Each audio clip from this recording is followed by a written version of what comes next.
The opioid crisis in our country has some states cracking down. Some addicts are finding a new way to get their fix, thanks to their pets.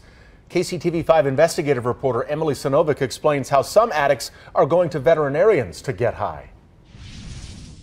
Some veterinarians have authority to prescribe opioids and painkillers for animals. Turns out those meds sometimes never go to the sick pet, but the sick pet's owner, who's addicted and finding a new way to get that high. Right now, it is an emergency. It's a national emergency. It's no secret. Now declared a national health emergency, the opioid crisis has consumed the nation.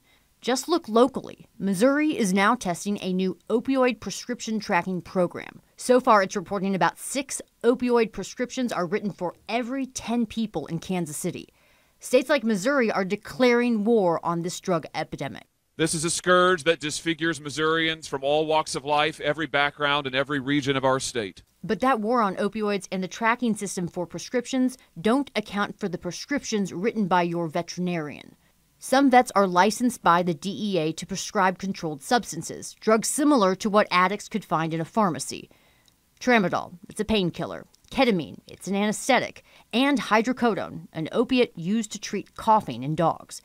But many states are like Kansas and Missouri, where veterinarians are not required to report controlled drug prescriptions to a statewide tracking system, making it easier for addicts to manipulate the system. We see them providing training to their licensees to recognize when those kind of shoppers come into the clinics. James Penrod is with the Association of Veterinary State Boards. An example might be that a client calls a week after they've received a prescription and said, my kid flushed the medication down the toilet. Some make headlines, like in Kentucky, where a woman was arrested and convicted after she used razors to cut her dog so she could get those meds.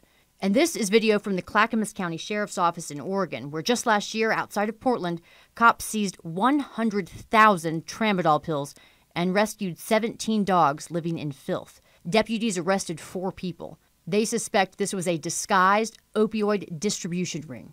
These kind of reports are getting the attention from veterinary professionals. Penrod says state boards are making a point to educate vets and their staff, sometimes bringing in the DEA for training. There is some controversy about whether vets should be mandated to report to statewide prescription drug monitoring programs, because it could open the door for vets to view all of your personal medical records. For more information about prescription drug tracking in our area, just go to our website at kctv5.com. I'm Emily Sinovic, KCTV5 News.